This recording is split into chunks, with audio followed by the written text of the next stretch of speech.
കപ്പിനും ചുണ്ടിനുമിടയിൽ മുഖ്യമന്ത്രി പദവി നഷ്ടപ്പെട്ട് നിൽക്കുകയല്ലേ ശൈലജ ടീച്ചർ? ഒരു ഗോഡ് ഫാദർ ഉണ്ടെങ്കിൽ മാത്രമേ ഒരു സ്ത്രീക്ക് രാഷ്ട്രീയത്തിൽ കയറി വരാൻ പറ്റൂ എന്ന് പറഞ്ഞായിരുന്നു. ഉദാഹരണത്തിന് കഴിഞ്ഞ പാർലമെൻറ്റ് തിരഞ്ഞെടുപ്പിൽ ആറ്റിങ്ങൽ ശോഭാ സുരേന്ദ്രൻ നിന്നിരുന്നെങ്കിൽ അവർ ജയിക്കുമായിരുന്നു.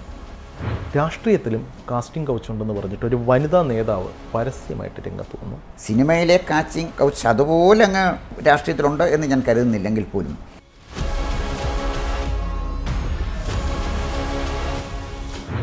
മെയിൽ ഡോമിനേറ്റാണ് കേരള രാഷ്ട്രീയം. അതിന് സംശയമൊന്നുമുള്ള കാര്യമല്ല. സ്ത്രീകൾക്കുള്ള സാധ്യത അടയ്ക്കുന്നൊരു പാർട്ടി കോൺഗ്രസ്സാണ്. ഇപ്പോഴത്തെ കോൺഗ്രസ്സിൽ തന്നെ ഒരു പ്രതിപക്ഷ നേതാവാകാൻ ഒരു വനിത കോൺഗ്രസ്സിനകത്തുണ്ടോ? ഡേർട്ടി പിക്ചർ ഇന്ത്യയിൽ കൊണ്ടുവരാൻ പറ്റുന്ന ഏക പാർട്ടി കോൺഗ്രസ് പാർട്ടിയാണ്. CPM അതിനേക്കാൾ ബെറ്ററാണ്, BJP അതിനേക്കാൾ ബെറ്ററാണ്, അതിന് സംശയമില്ല.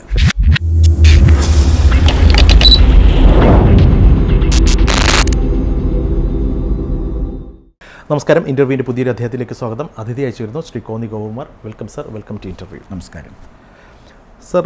ഈ ഹേമ കമ്മിറ്റി റിപ്പോർട്ട്, കേരളം അറിയാലോ, ഓരോ ദിവസവും ഓരോ വെളിപ്പെടുത്തലുകൾ ഇങ്ങനെ വന്നുകൊണ്ടിരിക്കുകയാണ്. കേരളം വളരെ സജീവമായിട്ട് ആ ഒരു വിഷയം ചർച്ച ചെയ്തുകൊണ്ടിരിക്കുന്നതിനിടയിലാണ് നമ്മുടെ നിലമ്പൂർ MLA ഒരു സുപ്രഭാതത്തിൽ മലപ്പുറം SP ഓഫീസിന് മുന്നിൽ കുത്തിയിരുന്നതും തുടർന്ന് നടന്ന ഈ കോലാഹലങ്ങളെല്ലാം.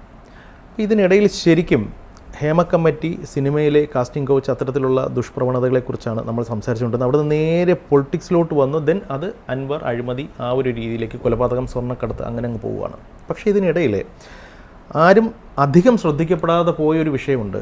അതായത് ഈ രാഷ്ട്രീയത്തിലും കാസ്റ്റിംഗ് കൗച്ച് ഉണ്ടെന്ന് പറഞ്ഞിട്ട് ഒരു വനിതാ നേതാവ് പരസ്യമായിട്ട് രംഗത്ത് വന്നു. അവർക്കെതിരെ അവരുടെ പ്രസ്ഥാനം ഇന്ത്യൻ നാഷണൽ കോൺഗ്രസ് നടപടിയെടുക്കുകയും ചെയ്തിരിക്കും. ശരിക്കും ഈ കേട്ടതിൽ എന്തെങ്കിലും ശരിയുണ്ടോ? താങ്കളുടെ അഭിപ്രായം എന്താണ്? തീർച്ചയായിട്ടും അതിനകത്ത് നമ്മൾ ശരിക്കും കേരള രാഷ്ട്രീയം ഒന്ന് നിരീക്ഷിച്ചാൽ മെയിൽ ഡോമിനേറ്റാണ് കേരള രാഷ്ട്രീയം. അതിന് സംശയമൊന്നുമുള്ള കാര്യമല്ല. അവിടെ വനിതകൾക്ക് ഉയർന്നു വരാൻ ഒരുപാട് ബുദ്ധിമുട്ടുകളുണ്ട്. അതിനെയൊക്കെ അതിജീവിച്ച് വന്ന പിന്നെ ഗൗരിയമ്മയെക്കുറിച്ചോ അതല്ലെങ്കിൽ പിന്നെ സുശീല ഗോപാലൻ, ലീല ദാമോദരമേനോൻ, ഇങ്ങനെയൊക്കെയുള്ള ചില ആളുകളെക്കുറിച്ചൊക്കെ ചുരുക്കം പറയാമെന്നുള്ളതിനപ്പുറത്തോട്ട് കഴിവും പ്രാപ്തിയും തൻ്റെയും പാരമ്പര്യവും പ്രവർത്തന പാരമ്പര്യമുള്ള വനിതകളിൽ പലരും പാർശ്വവൽക്കരിക്കപ്പെടുന്നു എന്ന് പറയുന്നതൊരു യാഥാർത്ഥ്യമാണ്. സിനിമയിലെ പിന്നെ കൗച്ച് അതുപോലെ അങ്ങ് രാഷ്ട്രീയത്തിലുണ്ട് എന്ന് ഞാൻ കരുതുന്നില്ലെങ്കിൽ പോലും രാഷ്ട്രീയത്തിലൊരു പേട്രണേജ് ഇല്ലാതെ വനിതകൾക്ക് വളരാൻ കഴിയില്ല എന്നുള്ളതാണ് ഞാൻ മനസ്സിലാക്കുന്നത്. ഒരു കരിസ്മാറ്റിക് ലീഡർ, ആ ഒരു നിലവാരത്തിലുള്ള ഒരു നേതാവ് വരാത്തതാണ് ഈ പ്രശ്നങ്ങൾക്ക് കാരണം, അല്ലെങ്കിൽ അങ്ങനെ ഒരു നേതാവ് വരുന്നില്ല എന്നുള്ളൊരു വിലയിരുത്തലുണ്ട്. താങ്കൾക്ക് എന്ത് തോന്നുന്നു? ഒരു നേതാവ് കരിസ്മാറ്റിക് നേതാവാകാൻ ഒരു സുപ്രഭാതത്തിലാകില്ല. അത് പുരുഷന്മാരാണെങ്കിൽ, ഇപ്പോൾ ഉദാഹരണത്തിന് കരുണാകരൻ കൊണ്ടുവന്ന നേതാക്കന്മാരുടെ ഒരാളാണ് രമേശ് ചെന്നിത്തല. ചെന്നിത്തലയെ കരുണാകരൻ കൊണ്ടുവന്നില്ലെങ്കിൽ അറിയപ്പെടുമായിരുന്നല്ലോ ചെന്നിത്തല, അതുപോലെ തന്നെ പിന്നെ കാർത്തികേയൻ, ആ ഒരു ടീമിനെ. അപ്പോൾ അവരങ്ങനെ പെട്ടെന്ന് കയറി വന്നപ്പോഴല്ലേ നമ്മൾ അറിഞ്ഞത്. ഇപ്പോൾ സ്വരാജിനെ പിണറായി വിജയൻ വളർത്തിയെടുത്തപ്പോഴാണ് സ്വരാജിനെ നമ്മൾ അറിയുന്നത്. അപ്പോൾ അത്തരത്തിൽ ഒന്ന് വളർത്തിയെടുക്കാൻ ആരെങ്കിലും ഒരു പൊളിറ്റിക്കൽ പേട്രണേജ് വനിതകൾക്കില്ലെങ്കിൽ വനിതകൾക്ക് വളരാൻ കഴിയില്ല എന്നുള്ളൊരു വാസ്തവമുണ്ട്. കേരളത്തിലെ വ്യവസ്ഥാപിതമായ ഒരു രാഷ്ട്രീയ പ്രസ്ഥാനത്തിലും വനിതകൾക്ക് സ്വയം വളർന്നു വരാനുള്ള ഒരു സ്പേസ് ഇല്ല എന്നാണോ താങ്കൾ പറയുന്നത്? തീർച്ചയായിട്ടും അങ്ങനെ തന്നെയാണ്. കേരളത്തിലെ ഒരു രാഷ്ട്രീയ പ്രസ്ഥാനത്തിൽ ഇതൊരു പേട്രിയാർക്കി നിലനിൽക്കുന്ന ഒരു കൾച്ചറാണ് നമ്മുടേത് എന്നുള്ളത് കൊണ്ടാണോ? അത് ഒരു മെയിൽ ഡോമിനേറ്റഡ് സൊസൈറ്റിയാണ് നമ്മുടേത്. അതുകൊണ്ട് തന്നെയാണ് ഇപ്പോൾ കമ്മ്യൂണിസ്റ്റ് പാർട്ടിക്ക് 14 പിന്നെ ജില്ലാ സെക്രട്ടറിമാരില്ലേ, അതിനകത്ത് എത്ര വനിതകളുണ്ട്? കമ്മ്യൂണിസ്റ്റ് പാർട്ടി സംസ്ഥാന സെക്രട്ടറിമാരായിട്ട് ഏതെങ്കിലും ഒരു വനിത ഇരുന്നിട്ടുണ്ടോ? ഇതുവരെ ഇരുന്നിട്ടില്ല. KPCC പ്രസിഡൻ്റായിട്ട് വനിത വന്നിട്ടുണ്ടോ? അതിന് കഴിവുള്ള വനിതകളില്ലേ അവിടെ? BJP സംസ്ഥാന പ്രസിഡൻ്റായിട്ട് വനിത വന്നിട്ടുണ്ടോ? ശോഭാ സുരേന്ദ്രനെ പോലുള്ള വനിതകൾ അവിടെ ഉണ്ടല്ലോ, വന്നിട്ടില്ലല്ലോ. എന്താ വരാത്തതിൻ്റെ കാരണം? അവരുടെ കഴിവുകേട് കൊണ്ടല്ല, ബോധപൂർവമായി അവരുടെ വഴി തടയുന്നത് കൊണ്ട് തന്നെയാണ് സംഭവിക്കുന്നത്. നമ്മൾ ഈ സ്ത്രീ സമത്വത്തിന് വേണ്ടിയിട്ടും സ്ത്രീ ശാക്തീകരണത്തിന് വേണ്ടിയിട്ടൊക്കെ ഒരുപാട് പ്രഖ്യാപനങ്ങൾ നടത്തുന്നു, പ്രസംഗങ്ങൾ നടത്തുന്നു, ബോധവൽക്കരണ പരിപാടി, ഈവൻ തദ്ദേശ സ്വയംഭരണ സ്ഥാപനങ്ങളെ 50% വനിതാ സംവരണം പോലും ഏർപ്പെടുത്തി. എന്നിട്ടും എന്തേ വനിതകൾക്ക് ഉയർന്നു വരാനൊരു സ്പേസ് ലഭിക്കുന്നില്ല? ഈ തദ്ദേശ സ്വയംഭരണ സ്ഥാപനങ്ങളിലേക്ക് ഏർപ്പെടുത്തിയ സംവരണം അവിടെ കൊണ്ട് കട്ട് ഓഫ് ചെയ്യാണ്, പിന്നില്ല. ഈ തദ്ദേശ സ്വയംഭരണ സ്ഥാപനങ്ങളിലൂടെ വളർന്നു വന്ന എത്രയോ നല്ല നേതാക്കന്മാരുണ്ട്, അവർക്കാർക്കും പിന്നീട് ഒരു സ്പേസ് കിട്ടില്ല. ഇപ്പോൾ ഉദാഹരണത്തിന് കൊല്ലം ജില്ലാ പഞ്ചായത്ത് പ്രസിഡൻ്റായിട്ടിരുന്ന ആളാണ് ഐഷ പോറ്റി. നല്ല ജില്ലാ പഞ്ചായത്ത് പ്രസിഡന്റ്, അതിന് അക്സെപ്റ്റൻസ് കിട്ടി, അവർ MLA ആയി. MLA ആയ ഐഷ പോറ്റിയെ പാർട്ടി ഇവിടെ നടപടി എടുത്തത് ഐഷ പോറ്റി ദൈവവിശ്വാസിയാണെന്ന് പറഞ്ഞാണ്. ആലോചിച്ച് നോക്കണം. ഇന്ന് നോക്കുമ്പോൾ പരിഹാസ്യമായിട്ട് തോന്നുന്നു. അതാണ്, നല്ല കഴിവുള്ള നേതാവായിരുന്നു. ഇപ്പോൾ ഐഷ പോറ്റി എവിടെയാണ്? നല്ല ജില്ലാ പഞ്ചായത്ത് പ്രസിഡൻ്റായിരുന്നു, നല്ല MLA ആയിരുന്നു. കൊട്ടാരക്കര നിയോജക മണ്ഡലത്തിലെ പിന്നെ ആളുകൾ രാഷ്ട്രീയത്തിനും ജാതിക്കും മതത്തിനും അതീതമായി അക്സെപ്റ്റ് ചെയ്തൊരു നേതാവാണ് ഐഷ പോറ്റി. ഇപ്പോൾ ഐഷ പോറ്റിയുടെ പേര് കേൾക്കുന്നുണ്ടോ? ഇല്ലല്ലോ. ഒരു പരിധിക്കപ്പുറം വളർന്നാൽ ഇന്ന ആൾ എൻ്റെ നിലനിൽപ്പിന് ഒരു ഭീഷണിയാകും എന്ന് ചില നേതാക്കന്മാർക്ക് തോന്നുന്നു. എന്നാൽ പിന്നെ ആ നേതാവിനെ അങ്ങ് ഒതുക്കിയേക്കാം എന്നുള്ള ചിന്തയാണ് പലപ്പോഴും ഐഷ പോറ്റി ഉൾപ്പെടെയുള്ള നേതാക്കന്മാർക്ക്, വനിതാ നേതാക്കന്മാർക്ക് ഭീഷണിയായിട്ടുള്ളത് എന്ന് പറയുന്നു. ശരിയാണ്. അല്ല, അതിനകത്ത് ചില പ്രശ്നം വെച്ചാൽ ഒരു വനിതാ നേതാവിനെ അംഗീകരിക്കാനുള്ള ഒരു മെയിൽ ഡോമിനേറ്റഡ് സൊസൈറ്റിയിലെ അംഗങ്ങളുടെ വൈമുഖ്യമാണ്. ഒരു വനിത അങ്ങനെയാണ്. ഇത് പറയുമ്പോൾ എൻ്റെ ഓർമ്മ വരുന്നത് 2022 നേരെ ചൊവ്വയിൽ ജോണി ലൂക്കോസുമായിട്ട് ആദ്യത്തെ IPSകാരി ശ്രീലേഖയുടെ ഒരു ഇൻ്റർവ്യൂ ഉണ്ടായിരുന്നു. കേരള കേഡറിലെ ആദ്യ വനിതാ ഉദ്യോഗസ്ഥ. എപ്പോഴെങ്കിലും അനീഷ് അതൊന്നും എടുത്ത് കാണും. അത് എനിക്കിപ്പോഴും എൻ്റെ ഓർമ്മയിൽ നിൽക്കുന്ന ഒരു കാര്യമാണ്. ശ്രീലേഖയ്ക്ക് അനുഭവിക്കേണ്ടി വന്ന ബുദ്ധിമുട്ടുകൾ, ശ്രീലേഖയെ സല്യൂട്ട് ചെയ്യാൻ ഓഫീസർമാർക്ക് പിന്നെ ബുദ്ധിമുട്ടായിരുന്നു, മടിയായിരുന്നു. അതിലെ ഒരു DYSP SPക്കെതിരെ തോക്കുയുണ്ടി, അതാണ് പ്രശ്നം. അതുപോലെ തന്നെ സീനിയർ ഓഫീസർമാർ അവരൊക്കെ പിന്നെ ശ്രീലേഖയെ മാറ്റി നിർത്തിയിരിക്കുകയായിരുന്നു. അന്നത്തെ DGP പറഞ്ഞു എന്ന് അവരുടെ അഭിമുഖത്തിൽ പറയുന്നത്, നമ്മുടെ പോലീസ് ഫോഴ്സിനെ പൊള്യൂട്ടഡ് ആക്കാൻ ഒരു വനിത വരുന്നുണ്ടെന്ന്. നമ്മുടെ പോലീസ് ഫോഴ്സിനെ പൊള്യൂട്ടഡ് ആക്കാൻ ഒരു അന്നത്തെ കാലമാണ്, ഇന്ന് ഒരുപാട് മാറി. 1987 ശ്രീലേഖ IPSലേക്ക് വരുന്നത്. അപ്പോൾ ആ കാലഘട്ടത്തിൻ്റെ കാര്യമാണ് ഞാൻ ഈ പറയുന്നത്. ഇതിൽ ഏറ്റവും രസകരമായ ഒരു കാര്യം വെച്ചാൽ, അന്ന് അവരുടെ ഓർമ്മക്കുറിപ്പിൽ പറയുന്നത്, ഒരു DIG പോലീസ് ക്ലബ്ബിൽ വരുമ്പോൾ അവിടുത്തെ ഒരു വനിതാ പോലീസ് ഉദ്യോഗസ്ഥ, ഒരു പോലീസ് ഓഫീസർ സംതിങ് അതായിരിക്കും, അവരെ അവിടോട്ട് വിളിപ്പിക്കും. അപ്പോൾ അവർക്കതൊരു വലിയ ബുദ്ധിമുട്ടായപ്പോഴേ അവർ ശ്രീലേഖയുടെ അടുത്ത് എന്ന് പറഞ്ഞു, മാഡം അദ്ദേഹം വന്നിട്ടുണ്ട്, എന്നെ വിളിപ്പിക്കും, എനിക്ക് ബുദ്ധിമുട്ടാണ് പാൻ എന്ന് പറഞ്ഞു. അപ്പോൾ അവർ DIGയോടെ വിളിച്ച് പറഞ്ഞു, നിങ്ങൾ വിളിക്കുന്ന ആൾ എന്നോടൊപ്പം ഉണ്ട്, അവർക്ക് വേറെ കുറെ ഡ്യൂട്ടികൾ ഏൽപ്പിച്ചിരിക്കുകയാണ്, അതുകൊണ്ട് ഇപ്പോൾ അങ്ങോട്ട് വരാൻ ഒക്കത്തില്ല, വേറെ ഒരു ഡ്യൂട്ടിക്ക് അവരെ ഏൽപ്പിച്ചിരിക്കുകയാണ്. അങ്ങനെ ഈ പോലീസ് സേനയിലെ വനിതകളുടെ ആത്മാഭിമാനം സംരക്ഷിക്കാൻ ശ്രീലേഖ നടത്തിയ ശ്രമങ്ങൾ തന്നെ ഒരു പുസ്തകം എഴുതാനുണ്ട്. ഒരുപക്ഷെ ഒരു അച്ചടക്കമുള്ള ഒരു പോലീസ് ഓഫീസർ എന്നുള്ള നിലയിൽ ശ്രീലേഖ അത് തയ്യാറാകുമെന്ന് എനിക്ക് തോന്നുന്നു. എനിക്ക് അതിനെക്കുറിച്ച് അറിയില്ല. എന്തായാലും ഒരു കാര്യം ശരിയാണ്, ശ്രീലേഖയുടെ ഈ ആത്മകഥ ഇൻ്റർവ്യൂ കണ്ടപ്പോൾ, ഞാൻ സ്കൂളിലൊക്കെ പഠിച്ചുകൊണ്ടിരിക്കുന്ന സമയത്താണ് ഈ വാലന്റീന തെരഷ്കോവ ആദ്യമായിട്ട് ബഹിരാകാശത്തേക്ക് പോയി. ഞങ്ങളൊക്കെ അത്ഭുതത്തോട് സ്ത്രീ ബഹിരാകാശത്ത് പോയിരുന്നു.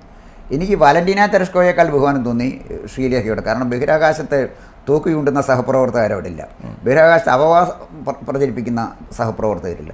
എന്തെല്ലാം അപവാദമാണ് ആ പോലീസ് ഓഫീസർ കേട്ടത്. ഏറ്റവും അനുയോജ്യയായിട്ടും ഏറ്റവും ഫിറ്റ് കാൻഡിഡേറ്റായിട്ടും DGP ആയിട്ട് ശ്രീലേഖയ്ക്ക് പ്രൊമോഷൻ കൊടുത്തില്ല. ഇത് ചോദിക്കണം, ശ്രീലേഖയ്ക്ക് പ്രൊമോഷൻ കൊടുത്തില്ല. അതേസമയം അത് സീനിയോറിറ്റിയുടെ ചില വിഷയങ്ങളുണ്ടായിരുന്നു, അവരെക്കാൾ സീനിയറായിട്ടുള്ള ഓഫീസേഴ്സ് അന്ന് ഉണ്ടായിരുന്നു. അത് ബോധപൂർവ്വം അവർ കൊടുക്കാതിരിക്കാനായിട്ട് അദ്ദേഹത്തിന് എക്സ്റ്റെൻഡ് ചെയ്ത് കൊടുത്തതും ആകാമല്ലോ, ആകാമല്ലോ. ഞാൻ പറഞ്ഞു വന്നത്, അതേസമയം പിന്നെ ഉത്തരേന്ത്യയിലെ എത്രയൊക്കെ പോലീസ് ഓഫീസർമാർ പിന്നെ ഉന്നത പദവികളിൽ സ്ത്രീകൾ എത്തിയിരിക്കുന്നു. മനസ്സിലായി. അപ്പോൾ ഞാൻ പറഞ്ഞു വന്നത്, ഈ സ്ത്രീകൾക്ക് ഞാൻ ഒരു കേഡർ പാർട്ടി പോലെ അല്ലെങ്കിൽ ഒരു കേഡർ സംവിധാനത്തിൽ നിൽക്കുമ്പോൾ സ്ത്രീകൾക്ക് നേരിടേണ്ടി വരുന്ന ബുദ്ധിമുട്ടിത് ജനാധിപത്യ പാർട്ടിയിലും സ്ത്രീകൾക്ക് ഇതുപോലെ തന്നെ ബുദ്ധിമുട്ട് നേരിടേണ്ടി വരും. കമ്പാരിറ്റീവ്ലി ഇപ്പോൾ CPMലേക്ക് നോക്കിക്കഴിഞ്ഞാൽ കമ്പാരിറ്റീവ്ലി കുറച്ചുകൂടെ വനിതകൾ അല്ലെങ്കിൽ വനിതാ നേതാക്കന്മാർ ഉയർന്നു വരുന്ന അല്ലെങ്കിൽ ഉയർത്തിക്കൊണ്ട് വരുന്ന കാര്യത്തിൽ CPM കുറച്ചുകൂടെ ബെറ്റർ അല്ലേ മറ്റ് പാർട്ടികളെ അപേക്ഷിച്ച് നോക്കുമ്പോൾ? ഒരുപാട് നേതാക്കന്മാർ അവർക്കില്ലേ? അപ്പം അതാണ് ഞാൻ സൂചിപ്പിച്ചത്. ഇപ്പം വീണ ജോർജിന് സത്യത്തിന് പത്തനംതിട്ട കമ്മ്യൂണിസ്റ്റ് പാർട്ടി പ്രവർത്തനമായിട്ട് യാതൊരു ബന്ധമുള്ള ആളല്ല. അതെ, ഓർത്തഡോക്സ് സഭയിലെ സെക്രട്ടറി ആയിരുന്നു വീണ ജോർജിൻ്റെ ഹസ്ബൻഡ്. അങ്ങനെയാണ് വീണ ജോർജ് വന്നത്, അല്ല പാർട്ടി പ്രവർത്തനത്തിൽ. അപ്പോൾ പക്ഷേ അവിടെ സംഭവിച്ചെന്താണെന്ന് ചോദിച്ചാൽ, പാർട്ടിക്ക് വേണ്ടി ഒരു ജീവിതം മുഴുവൻ ഒഴിഞ്ഞു വെച്ച് പ്രവർത്തിച്ച വനിതകൾ അവിടെ ഉണ്ട്, അവരൊഴിവാക്കപ്പെട്ടു എന്നുള്ളതാണ്. അവിടെയാണ് അതിൻ്റെ പ്രശ്നം. നേതാക്കന്മാർ വരുന്നുണ്ട്, അല്ലെങ്കിൽ ഈ പാർട്ടിയിൽ പ്രവർത്തിക്കാനും ഇതിൻ്റെ ഭാഗമായി നിന്നുകൊണ്ട് മുഖ്യധാരയിലേക്ക് വരാൻ വനിതകൾ തയ്യാറാണ്, അവരെ കൈപിടിച്ചുയർത്താൻ സഖാക്കന്മാർ തയ്യാറാകുന്നില്ല. അല്ല, ഇപ്പോൾ സിന്ധു ജോയി ഇന്ന് എവിടെയാണ്?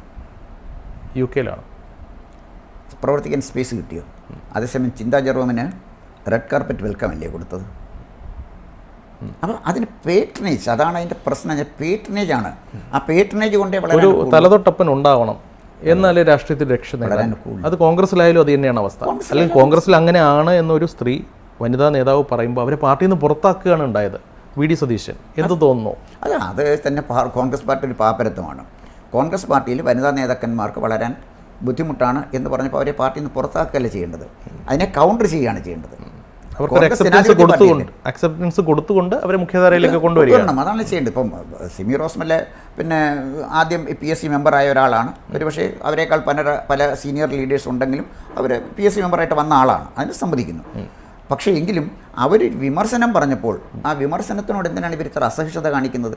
ആ വിമർശനം ശരിയല്ലെന്ന് പറഞ്ഞപ്പോൾ എൻ്റെ ഓർമ്മയിലേക്ക് വരുന്നത് 2011-12 കാലഘട്ടത്തിൽ ഞാൻ അന്ന് ജോലി ചെയ്തിരുന്ന പത്രത്തിലേക്ക് രാത്രി നൈറ്റ് ഡ്യൂട്ടി ആയിരുന്ന സമയത്ത് രാത്രി ഒരു ഫാക്സ് വരികയാണ്. ഫാക്സ് അന്നത്തെ എന്താ പറയുക, ഇന്ത്യൻ നാഷണൽ കോൺഗ്രസിൻ്റെ മഹിളാ കോൺഗ്രസിൻ്റെ അന്നത്തെ സംസ്ഥാന അധ്യക്ഷ ശ്രീമതി ബിന്ദു കൃഷ്ണ അയച്ച ഫാക്സാണ്. വരുന്ന രാജ്യസഭാ തിരഞ്ഞെടുപ്പിലേക്ക് അല്ലെങ്കിൽ രാജ്യസഭയിലേക്ക് വരുന്ന ഒഴിവിൽ ഇന്ത്യൻ നാഷണൽ കോൺഗ്രസ് ഒരു വനിതയെ പരിഗണിക്കണം. സ്ത്രീകളുടെ ശാക്തീകരണത്തിനും സ്ത്രീകളുടെ ഉന്നമനത്തിനും വേണ്ടിയിട്ട് എന്തുകൊണ്ടും രാജ്യസഭയിൽ എത്തേണ്ടത് ഒരു സ്ത്രീ ശബ്ദമാണ്. കറക്റ്റാണ്, പോയിൻ്റ് ക്ലിയറാണ്. ഇക്കാര്യത്തിൽ ഇന്ത്യൻ നാഷണൽ കോൺഗ്രസ് CPM-നെ മാതൃകയാക്കണം. റെക്കോർഡിക്കലി ഉള്ള കാര്യമാണ്. എന്തു തോന്നുന്നു ഇത് വായിച്ചപ്പോൾ? സത്യം പറഞ്ഞാൽ എനിക്ക് ആദ്യം ചിരി വന്നു, പിന്നെ സഹതാപം തോന്നി, പിന്നെ ഇതെന്തേ ഇങ്ങനെ, ഇതിനപ്പുറത്തേക്ക് ഒരു ഗൗരവപരമായ എന്തോ ഒരു സംഗതി ആ പത്രക്കുറിപ്പിലില്ലേ? ഈ 3 കാര്യങ്ങളാണ് എനിക്ക് തോന്നി. താങ്കൾക്ക് എന്ത് തോന്നുന്നു? അല്ല, ബിന്ദു കൃഷ്ണ കൊല്ലം ജില്ലാ DCC പ്രസിഡൻ്റായിരുന്നു, വളരെ എഫക്റ്റീവ് DCC പ്രസിഡൻ്റായിരുന്നു അവർ. ഇപ്പോഴും അവർ സജീവ രാഷ്ട്രീയത്തിലുണ്ട്.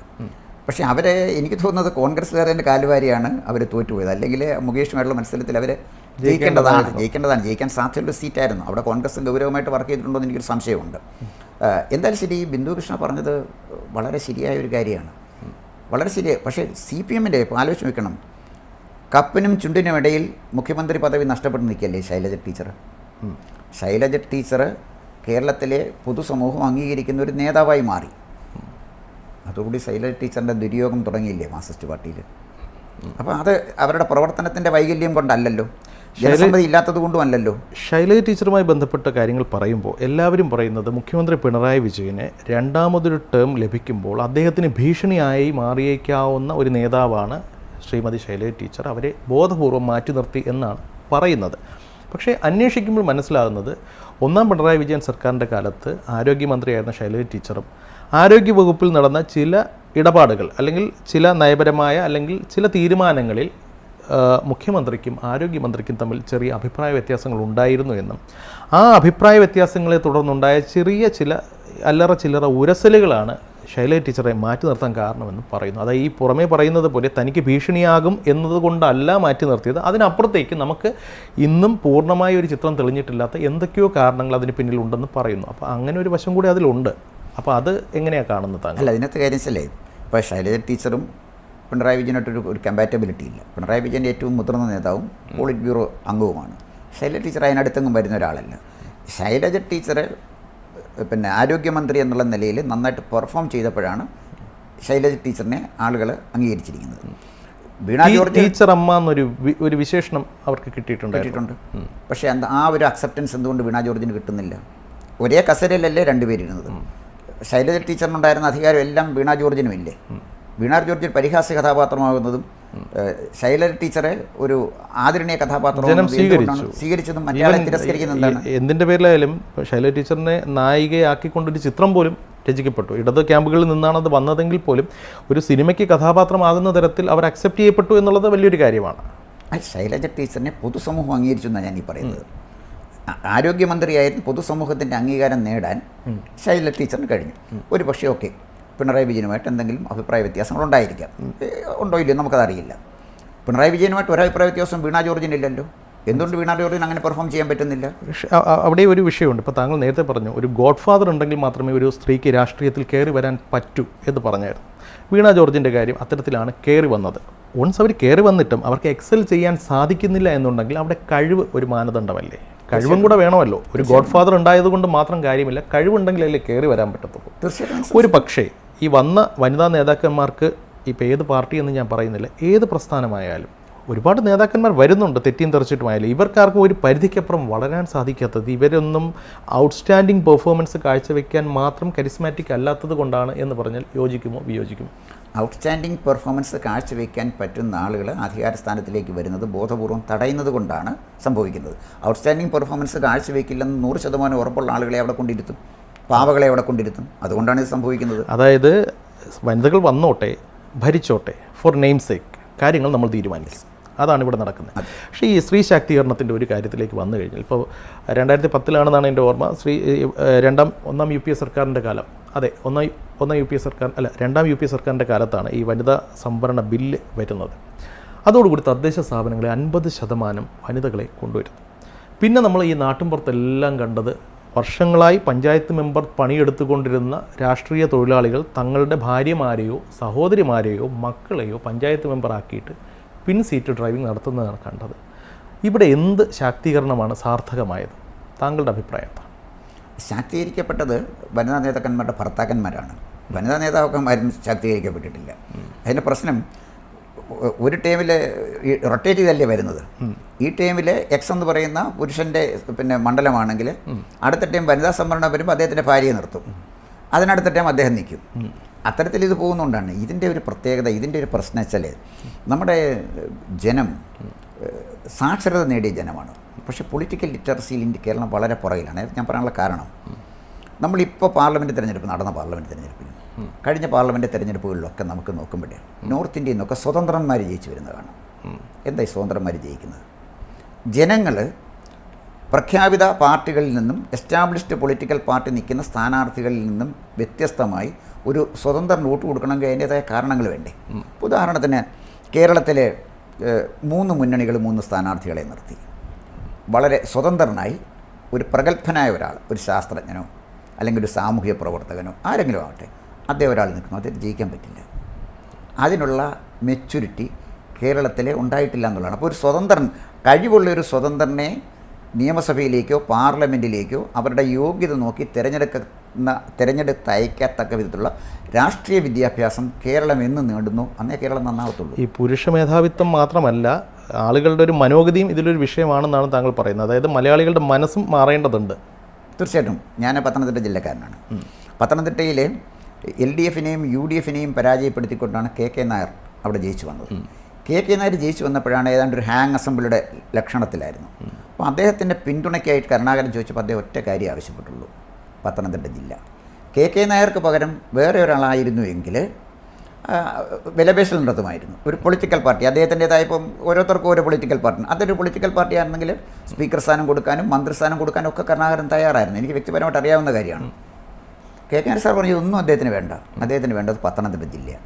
സ്വതന്ത്രനായി KK നായരെ പത്തനംതിട്ടക്കാർ ജയിപ്പിച്ചത് കൊണ്ടാണ് പത്തനംതിട്ട ജില്ല കിട്ടിയത്. അതാണ് സ്വതന്ത്രൻ്റെ സ്വാധീനമാണ് ഞാൻ ഈ പറഞ്ഞത്. കേരള ചരിത്രത്തിൽ ഒരുപാട് സ്വതന്ത്രന്മാർ മത്സരിച്ചിട്ടുണ്ട്, ജയിച്ചിട്ടുണ്ട്. പക്ഷെ ഒരു വനിത പോലും സ്വതന്ത്ര സ്ഥാനാർത്ഥിയായിട്ട് വന്നിട്ടില്ല. അതെന്താ എങ്ങനെ? സ്വതന്ത്ര സ്ഥാനാർത്ഥിയായിട്ട് വന്നിട്ടില്ലെങ്കിലും ഒരു വനിത ഒരു പാർട്ടി ഉണ്ടാക്കി അധികാരത്തിലെത്തി മന്ത്രിയായതല്ലേ KR ഗൗരിയമ്മ. മാർക്സിസ്റ്റ് പാർട്ടിയിൽ നിന്ന് പുറത്താക്കിയ ഗൗരിയമ്മ പുറത്തുപോയി സ്വതന്ത്രമായിട്ട് മത്സരിച്ചതിന് തുല്യമാണ്. KR ഗൗരിയമ്മ പാർട്ടിയിൽ നിന്ന് പുറത്തു പോകുമ്പോഴേ ഒരു ബ്രാൻഡായിരുന്നു. മറ്റ് നേതാക്കന്മാരുടെ അല്ലെങ്കിൽ മറ്റിപ്പോൾ അറിയപ്പെടുന്ന ഏത് പാർട്ടിയോ ആയിക്കൊള്ളട്ടെ, ഒരു പാർട്ടിയുടെയും തലപ്പത്ത് നിൽക്കുന്ന ഒരു സ്ത്രീ നേതാവിനും ഇല്ലാത്തൊരു കരിസ്മാറ്റിക് ബ്രാൻഡായിരുന്നു KR ഗൗരിയമ്മ. ഒരു ഘട്ടത്തിൽ കേരള മുഖ്യമന്ത്രിയായി CPM ഉയർത്തിക്കാട്ടിയ നേതാവാണ്. അപ്പോൾ അവർക്ക് കിട്ടുന്നൊരു സ്പേസ് മറ്റൊരു നേതാവിന് കിട്ടണം എന്ന് നിർബന്ധമില്ലല്ലോ. മനുഷ്യ അവർക്ക് കിട്ടിയ സ്പേസ് അല്ല, അവർ യുദ്ധം ചെയ്ത് ഉണ്ടാക്കിയൊരു സ്പേസാണ്. ഇപ്പം ശൈലജ ടീച്ചർ, അഭിപ്രായ വ്യത്യാസങ്ങൾ അവിടെ നിൽക്കട്ടെ, ശൈലജ ടീച്ചർ കണ്ണൂർ പൊളിറ്റിക്സിൽ ഫൈറ്റ് ചെയ്ത് വാങ്ങിച്ച KK ലതിക അടക്കമുള്ള വനിതകൾ അവിടെ ഇല്ലേ? അവർക്ക് ആർക്കും നേടാൻ കഴിയാത്തൊരു കാര്യമല്ലേ ശൈലജ ടീച്ചറിന് നേടാൻ പറ്റിയത്. അപ്പോൾ ശൈലജ ടീച്ചർ എന്തെങ്കിലും നേടിയിട്ടുണ്ടെങ്കിൽ, എന്തെല്ലാം പരിമിതികളുണ്ട്, എന്തെങ്കിലും അഭിപ്രായ വ്യത്യാസങ്ങൾ നേതൃത്വമായിട്ടുണ്ടെന്ന് പറഞ്ഞാലും അവരുടെ ഭരണ മികവ് കൊണ്ടും പെരുമാറ്റത്തിൻ്റെ പ്രത്യേകത കൊണ്ടും ലീഡർഷിപ്പ് ക്വാളിറ്റി കൊണ്ടുമാണ് അവർ കേരളത്തിലെ ജനങ്ങളുടെ ഒരു അംഗീകൃത അല്ലെങ്കിൽ അവരുടെ ആദരവ് നേടാൻ കഴിഞ്ഞത്.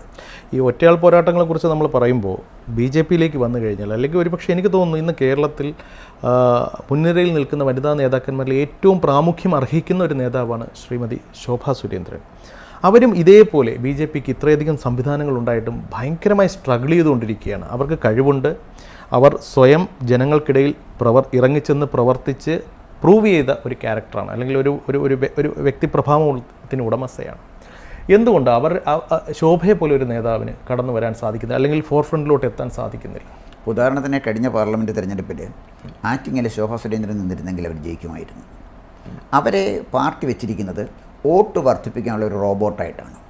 ഒരിടത്ത് നിർത്തും, പാർട്ടിയുടെ വോട്ട് വർദ്ധിപ്പിക്കും, അവരെ അടുത്ത മണ്ഡലത്തിലേക്ക് കൊണ്ടുപോകും. അപ്പോൾ അങ്ങനെ ക്രൗഡ് പുള്ളറായ ഒരു നേതാവാണ് അവർ. പക്ഷേ അവരെ അംഗീകരിക്കാനുള്ള ഒരു ഒരു ഒരു ഒരു ധിഷണാശക്തി അല്ലെങ്കിൽ വിശാലമായ ഒരു മനസ്സ് BJPയുടെ കേരളത്തിലെ അല്ലെങ്കിൽ അഖിലേന്ത്യാ നേതാക്കന്മാർക്കില്ല. അതാണ് ഞാനീ പറഞ്ഞത്, ശോഭാ സുരേന്ദ്രനെ പോലെ അക്സെപ്റ്റഡായ ഒരു നേതാവിന് പോലും ഒരു ക്രൗഡ് പുള്ളർ, BJPയിലെ ഏക ക്രൗഡ് പുള്ളർ അവരാണ്. BJP മാത്രമാണെന്ന് എനിക്ക് തോന്നുന്നില്ല. ഇന്നിപ്പോൾ കേരള രാഷ്ട്രീയത്തിൽ കരുത്തുറ്റ നേതാക്കന്മാർ ഒരുപാട് പേരുണ്ട്, ജനകീയരുണ്ട്, കഴിവുള്ളവരുണ്ട്, ഏബിൾ ആൻഡ് എഫിഷ്യൻ്റ് ആയിട്ടുള്ള ഒരുപാട് നേതാക്കന്മാരുണ്ട്. പക്ഷേ അവർക്കാർക്കും, അതായത് വനിതാ നേതാക്കന്മാർക്കാർക്കും ഒരു ക്രൗഡ് പുള്ളറായിട്ട് ഉയരാൻ സാധിക്കുന്നില്ല, just as like Shobha Surendran. അപ്പോൾ അവർക്ക് സംതിങ് സ്പെഷ്യലാണ് എന്ന് എനിക്ക് തോന്നിയിട്ടുണ്ട്. താങ്കൾക്ക് അങ്ങനെ ഒരു അഭിപ്രായമുണ്ടോ? എന്നിട്ടും പാർട്ടി അവഗണിക്കുന്നു എന്നുള്ളതാണ് അതിലൊരു ദുരവസ്ഥ. അല്ല, അവർക്ക് ക്രൗഡ് പുള്ളർ ആകുന്നതിൻ്റെ കാരണം പ്രധാനപ്പെട്ട ഒരു കാര്യം, അവർ വളരെ രാഷ്ട്രീയ ഇച്ഛാശക്തിയുള്ള സ്ത്രീയാണ്.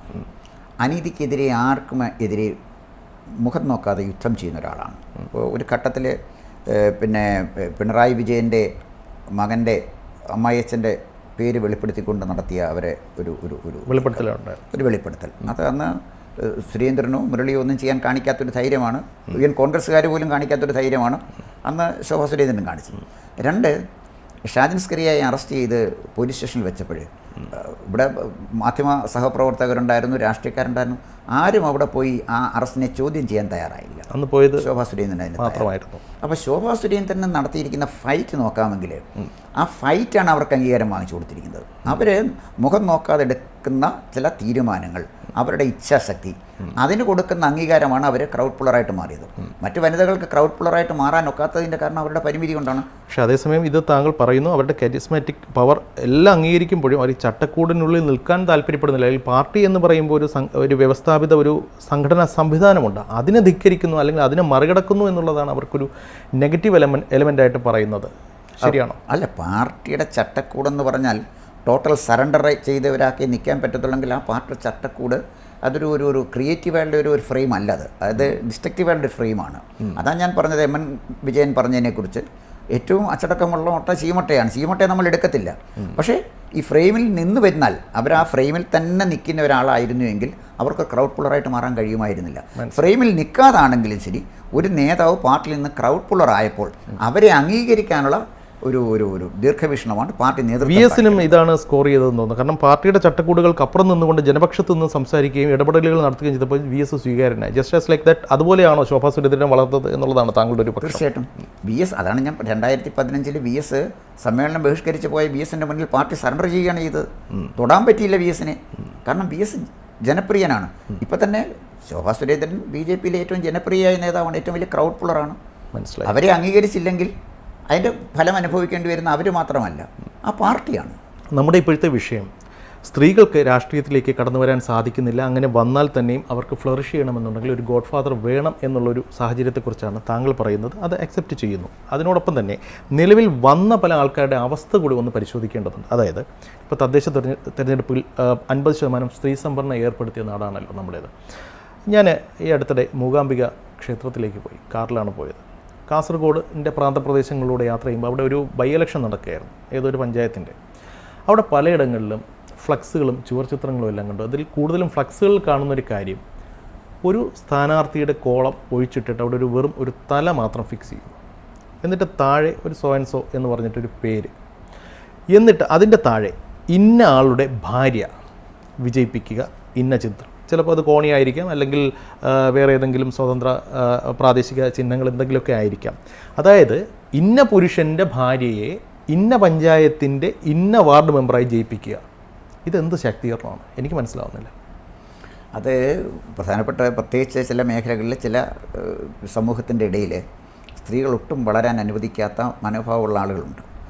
പക്ഷേ ഇന്ന പുരുഷൻ്റെ ഭാര്യയെ വിജയിപ്പിക്കാൻ തന്നെ വിജയിച്ചു പോകുന്ന ഭാര്യയല്ലേ, ആ ഭാര്യ വിജയിച്ചാൽ പിന്നെ വീട്ടിൽ നിന്ന് ഇറങ്ങില്ല എന്നാണ് ഞാൻ അറിയുന്നത്. ശരിയാണോ എന്നറിയില്ല. അല്ലാതെ പറ്റില്ല.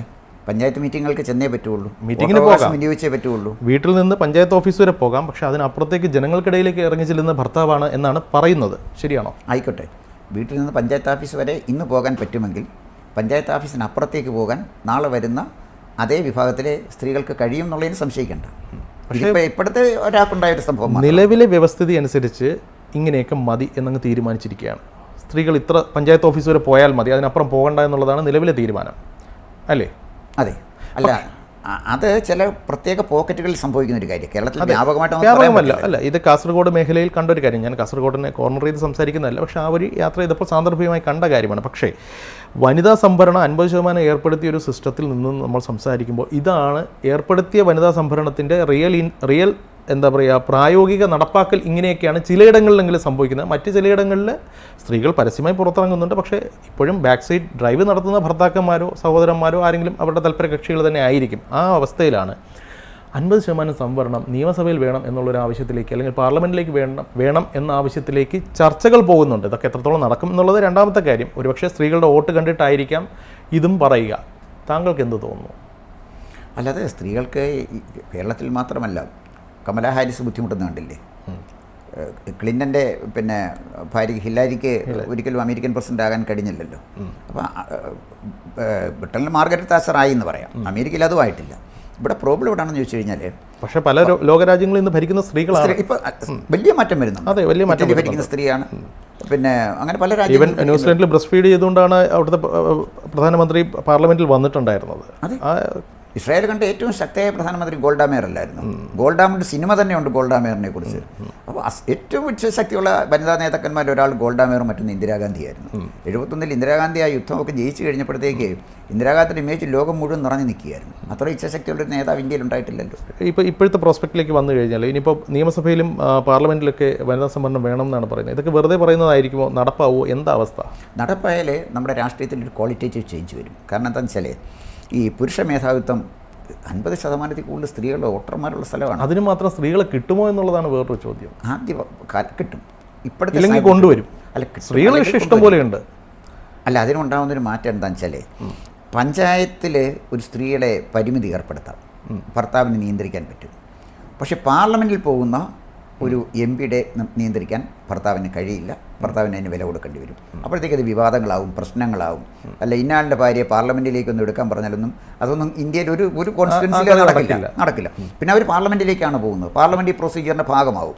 ആദ്യം ചെല്ലുമ്പോൾ കുറച്ച് ബുദ്ധിമുട്ടുകൾ തോന്നും, വളരെയധികം പ്രയാസങ്ങളുണ്ടാവും. പക്ഷേ ഒരു 2 തെരഞ്ഞെടുപ്പ് കഴിയുമ്പോഴത്തേക്ക് സ്ത്രീകൾക്ക് തീർച്ചയായിട്ടും നമ്മുടെ രാഷ്ട്രീയത്തിൽ പുരുഷന് തുല്യമായ പ്രാധാന്യം കിട്ടും. പക്ഷേ അവിടെ വേറൊരു കാര്യമുണ്ട് സർ, അതായത് തങ്ങളുടെ നിലനിൽപ്പിന് ഭീഷണിയാകുന്ന ഒരു സംവിധാനമാണ് ഇത്. കാരണം 50% ഇപ്പോൾ തന്നെ വനിതാ സംവരണം അത്ര കാര്യക്ഷമമല്ലെങ്കിൽ പോലും നിലവിൽ വനിതകൾക്ക് എത്രത്തോളം സീറ്റ് കൊടുക്കുന്നു, അല്ലെങ്കിൽ ഒരു വനിത കൂടെ വന്നു കഴിഞ്ഞാൽ എൻ്റെ നിലനിൽപ്പിനെ ബാധിക്കുമെങ്കിൽ അവരെ വെട്ടി ഒതുക്കുക എന്നുള്ളതാണ് നിലവിലെ നേതാക്കന്മാരുടെ പോളിസി, ഏത് പാർട്ടിയായാലും. ഈ സാഹചര്യത്തിൽ 50% സ്ത്രീകൾ വരട്ടെ എന്ന് ഏതെങ്കിലും പാർട്ടി നെഞ്ചുവിരിച്ചതെന്ന് പറയുമോ? കാരണം പറഞ്ഞു കഴിഞ്ഞാൽ പറയുന്നവൻ്റെ കുഴി സ്വയം തോണ്ടുകയല്ലേ. അല്ല, ഒരു പാർട്ടിയും നെഞ്ചു വിരിച്ചെന്നത് പറയുന്ന പ്രശ്നമേ ഇല്ല. നിയമമായി കഴിഞ്ഞാൽ, ഇപ്പോൾ 3 സംവരണമാണല്ലോ സ്ത്രീകൾക്ക് കൊടുക്കാൻ നിയമം പാസ്സായി കഴിഞ്ഞത്. അത് 2000 സെൻസസൂടെ കഴിഞ്ഞെങ്കിലേ അത് വരുള്ളൂ എന്നാണല്ലോ പറയുന്നത്. ശരി, ഇന്നല്ലെങ്കിൽ നാളെ അത് നിയമമാവും, ആകേണ്ടത് അനിവാര്യമാണ്. കാരണം ഒരിക്കൽ പാസ്സായതാണ്, അപ്പോൾ അത് മുന്നോട്ട് പോകാൻ പറ്റില്ല. അങ്ങനെ വന്നു കഴിയുമ്പോൾ പാർലമെൻറ്റിലേക്ക് നല്ല സ്ത്രീകൾ വരും. മോശം സ്ത്രീകളെ പാർലമെൻറ്റിൽ വിടാൻ ബുദ്ധിമുട്ട് വരും. ഏത് പാർട്ടിക്കായാലും ബുദ്ധിമുട്ട് വരും. അപ്പം നല്ല സ്ത്രീകൾക്ക് രാഷ്ട്രീയത്തിൽ പ്രവർത്തിക്കാനുള്ള സ്പേസ് കിട്ടും. അതോടൊപ്പം തന്നെ നമ്മുടെ ജനാധിപത്യ പ്രക്രിയയിൽ സജീവ പങ്കാളികളാകാൻ കഴിയും. ഒരു പരിധിവരെ ഒരു മെയിൽ ഡോമിനേറ്റഡ് ഇന്ത്യൻ പൊളിറ്റിക്സിനെ ഒന്ന് നിയന്ത്രിക്കാൻ അല്ലെങ്കിൽ ഒന്ന് പരിമിതിപ്പെടുത്താനെങ്കിലും സ്ത്രീകളുടെ സാന്നിധ്യം പാർലമെൻറ്റിൽ സഹായിക്കും. നിലവിലെ സാഹചര്യത്തിൽ ഇന്ത്യൻ പൊളിറ്റിക്സ് ഒരു വിമൺ പ്രോസ്പെക്റ്റിൽ ചിന്തിക്കുകയാണെങ്കിൽ ഒരു ഡേർട്ടി പൊളിറ്റിക്സ് ആണ് എന്ന് പറഞ്ഞു കഴിഞ്ഞാൽ താങ്കൾ വിയോജിക്കുമോ? ഇന്ത്യൻ പൊളിറ്റിക്സ് തീർച്ചയായിട്ടും ഡേർട്ടി പൊളിറ്റിക്സ് എന്ന് ഞാൻ പറയില്ല. കാരണം നമ്മുടെ ജനാധിപത്യത്തിൻ്റെ ഒരു മുന്നോട്ടുള്ള പോക്കിൽ വളരെ കാര്യമായ മാറ്റങ്ങൾ പലതും സംഭവിക്കുന്നുണ്ട്. അത് ഡേർട്ടി പൊളിറ്റിക്സ് ആകുന്നെങ്കിൽ അതിൻ്റെ വലിയൊരു പരിധി വരെ കാരണക്കാർ ജനങ്ങൾ തന്നെയാണ്. ഡേർട്ടി പൊളിറ്റിക്സ് എന്ന് ഞാൻ പറഞ്ഞു, പക്ഷേ കോൺഗ്രസിനെതിരെ അല്ലെങ്കിൽ കോൺഗ്രസിൽ നിന്ന് വനിതകൾക്ക് കാസ്റ്റിംഗ് കൗച്ച് നേരിടുന്നു എന്ന് പറയുന്ന നേതാവ് പറയുന്ന വാക്കുകൾ കടംകൊള്ളുകയാണ് എന്നുണ്ടെങ്കിൽ ഇതൊരു ഡേർട്ടി പിക്ചർ എന്നാണ് പറയുന്നത്. അത്ര മലീമസപ്പെട്ടിരിക്കുന്നു, സ്ത്രീകളുടെ അവസ്ഥ അത്ര മോശമാണ് എന്നാണ് അവർ പറയുന്നത്. യോജിക്കുന്നു? അല്ല, കോൺഗ്രസിനകത്ത് പൊതുവേ CPM-നെയും BJP-യും അപേക്ഷിച്ച് സ്ത്രീകൾക്ക് വലിയ ബുദ്ധിമുട്ട് നേരിടേണ്ടി വരുന്നൊരു പാർട്ടി കോൺഗ്രസ് ആണ്. അതൊരു അടച്ചാക്ഷേപിക്കലല്ലേ? കോൺഗ്രസിന് മാത്രം അങ്ങനെ കുറ്റം പറയേണ്ട കാര്യം പറയാൻ പറ്റും. അതിൻ്റെ കാരണം എന്താ വെച്ചാൽ, Rajiv Gandhi Indian prime minister ആയിരുന്നു. ആ ക്യാബിനറ്റിലിരുന്ന ഏതെങ്കിലും വനിതയുടെ പേര് അന്വേഷണം ഓർമ്മിച്ച് പറയാം? ഇന്ദിരാഗാന്ധിയുടെ ക്യാബിനറ്റിലേ പറയാം, നെഹ്റുവിൻ്റെ ക്യാബിനറ്റിലേ പറയാം. അതേസമയം നരേന്ദ്രമോദിയുടെ ക്യാബിനറ്റിൽ ഒരു വനിതയുടെ പേര് പറയാൻ കണ്ണുമടച്ച് പറയും സുഷമ സ്വരാജിൻ്റെ പേര്. അതിൽ നിർമ്മല സീതാരാമൻ്റെ പേര്. അത് നമുക്ക് പറയാൻ ഒക്കും. കോൺഗ്രസിനെ പറഞ്ഞേ പറ്റുള്ളൂ. കാരണം മറ്റ് സ്ത്രീകൾക്കുള്ള സാധ്യത അടയ്ക്കുന്ന ഒരു പാർട്ടി കോൺഗ്രസ്സാണ്. സുഷമ സ്വരാജ് ഇന്ത്യൻ പ്രൈം മിനിസ്റ്ററുടെ സ്ഥാനത്തേക്ക് വരാൻ സാധ്യതയുണ്ടായിരുന്ന ഒരു സ്ത്രീയാണ്. ഒരുപക്ഷേ അവർ നാളെ ആരോഗ്യത്തോടെ ജീവിച്ചിരുന്നു എങ്കിൽ അവർ നാളെ ഇന്ത്യൻ പ്രധാനമന്ത്രി ആകാൻ സാധ്യതയുള്ളൊരു സ്ത്രീയാണ്. കോൺഗ്രസിന് അങ്ങനെ ഒരാളിനെ ഇപ്പോഴത്തെ കോൺഗ്രസിൽ തന്നെ ഒരു പ്രതിപക്ഷ നേതാവാകാൻ ഒരു വനിത കോൺഗ്രസിനകത്തുണ്ടോ? പ്രതിപക്ഷ നേതാവാകാൻ അവിടെ ഉള്ളവർ തന്നെ സ്ട്രഗിൾ ചെയ്യുകയാണ്. അങ്ങനെ വരുമ്പോൾ കോൺഗ്രസിനെ സംബന്ധിച്ചിടത്തോളം ഇതൊരു ഡേർട്ടി പിക്ചർ തന്നെയാണ് എന്നാണ് താങ്കൾ പറയുന്നത്. ഡേർട്ടി പൊളിറ്റിക്സ് അല്ല ഡേർട്ടി പിക്ചർ. അത് അത്തരം കാര്യത്തിൽ ഡേർട്ടി പിക്ചർ ഇന്ത്യയിൽ കൊണ്ടുവരാൻ പറ്റുന്ന ഏക പാർട്ടി കോൺഗ്രസ് പാർട്ടിയാണ്. CPM അതിനേക്കാൾ ബെറ്ററാണ്, BJP അതിനേക്കാൾ ബെറ്ററാണ്, അതിന് സംശയമില്ല. പക്ഷേ CPM അതേസമയം ഈ പറയുന്ന ഒരുപാട് വിവാദങ്ങൾ CPM സ്ത്രീ വിഷയമായി കേൾക്കുന്നുണ്ട്. അപ്പോൾ അതുകൊണ്ട് CPM പൂർണ്ണമായി അക്കാര്യത്തിൽ വിശുദ്ധ പശുവിൻ്റെ കുപ്പായം അണിഞ്ഞു കൊടുക്കാൻ സാധിക്കുമോ? അല്ല, ഇതേ CPM തന്നെയല്ലേ ഗൗരിയമ്മ വളർന്നു വന്നത്, ഇതേ CPM തന്നെയല്ലേ സുശീല ഗോപാലൻ വളർന്നു വന്നത്, ഇവിടെ തന്നെയാണല്ലോ ശൈല ടീച്ചർ ഉണ്ടായത്. പക്ഷേ കോൺഗ്രസിനകത്ത് അങ്ങനെ ഒരു നേതാവിനെ പറയാൻ നമ്മുടെ ഇല്ലല്ലോ. BJPയിലേക്ക് വന്നു കഴിഞ്ഞാൽ ആകെ ഒരേ ഒരു ശോഭയേ ഉള്ളൂ. ആ ശോഭയ്ക്കാണെങ്കിൽ രക്ഷയുമില്ല. അല്ല, BJPയിൽ ഒരു ശോഭയ്ക്ക് നിൽക്കാൻ പറ്റുന്നില്ല. ശോഭയെ ഒരു ഉദാഹരണം, ഒരു മോഡലാക്കി എടുത്തിരുന്നെങ്കിൽ, ശോഭയെ അവർ അംഗീകരിച്ചിരുന്നെങ്കിൽ കൂടുതൽ വനിതകൾ ആ രംഗത്തേക്ക് വരുമായിരുന്നു. അവരെ അംഗീകരിക്കാത്തതാണ് പ്രശ്നം. അവരെ പാർട്ടി അംഗീകരിക്കാത്തതാണ് പ്രശ്നം. മനസ്സിലായി. അപ്പോൾ അവരുടെ കഴിവുകൾ, അവരുടെ സാധ്യതകൾ പ്രയോജനപ്പെടുത്താൻ BJPയുടെ സംസ്ഥാന നേതൃത്വമോ അഖിലേന്ത്യാ നേതൃത്വമോ തയ്യാറല്ല. അതാണ് അതിൻ്റെ കാരണം. അതായത് വരുന്ന നേതാക്കന്മാരെ വെറും ഒരു എന്താ പറയുക ഡമ്മി പീസായിട്ട് അവിടെ വെച്ചത് കൊണ്ട് മാത്രം കാര്യമില്ല. അവരെ പ്രവർത്തിക്കാൻ അനുവദിക്കുക, ചിന്തിക്കാൻ അനുവദിക്കുക, വളരാൻ അനുവദിക്കുക. എന്നാൽ മാത്രമേ കൂടുതൽ നേതാക്കന്മാർ വരത്തുള്ളൂ എന്നുള്ളതാണ് താങ്കളുടെ പക്ഷം. അതെ, ശോഭാ സുരേന്ദ്രനെ അടക്കമുള്ള നേതാക്കന്മാർ അവരുടെ കാര്യത്തിൽ ബാക്ക് സീറ്റ് ഡ്രൈവിംഗ് അവർ അനുവദിക്കത്തില്ല. ബാക്ക് സീറ്റ് ഡ്രൈവിംഗ് അനുവദിക്കുന്ന നേതാക്കന്മാരെ ഇന്നത്തെ സാഹചര്യത്തിൽ വളരാൻ പറ്റുള്ളൂ. അതാണ് സിമി റോസ്വെൽ പറഞ്ഞതിൻ്റെ കാര്യം. ഈ കാസ്റ്റിംഗ് കൗച്ച് എന്ന് അവരെന്ത് പറഞ്ഞു, അവരെ എതിർക്കാൻ വന്നതെല്ലാം വനിതാ നേതാക്കന്മാരാണ്. അവർ ആത്മപരിശോധനയ്ക്കൊന്നും തയ്യാറല്ല. സിമി റോസ്വെലിനെ ചീത്ത വിളിച്ച് തങ്ങൾക്ക് നേതാക്കന്മാരുടെ ഗുഡ് ബുക്കിൽ കയറാൻ നോക്കാൻ പറ്റുകയാണ് ഈ വനിതാ നേതാക്കന്മാരൊക്കെ ചെയ്ത്. സിമി റോസ്വെൽ പറഞ്ഞ സത്യമുണ്ടോ? സ്ത്രീകൾക്ക് സ്ത്രീകളും ഭീഷണിയാണ്, പുരുഷന്മാർ മാത്രമല്ല. അല്ല, സ്ത്രീകൾക്ക് സ്ത്രീകളാണ് ഭീഷണി. സ്ത്രീകളാണ് ഭീഷണി. അതായത് ഒരു സീറ്റ് ഇനി ആകെ സ്ത്രീകൾക്ക് കിട്ടാൻ സാധ്യതയുള്ളത് ഒരേ ഒരു സീറ്റേ ഉള്ളൂ. അതിപ്പോൾ എനിക്ക് കിട്ടട്ടെ എന്നുള്ളതാണ് ഓരോരുത്തരും ചിന്തിക്കുന്നത്. അപ്പോൾ ഈ അവസ്ഥ മാറണമെങ്കിൽ മൊത്തത്തിൽ എല്ലാവരും മാറി ചിന്തിക്കണം. അങ്ങനെ സംഭവിക്കുമെന്ന് നമുക്ക് പ്രത്യാശിക്കാം. നന്ദി.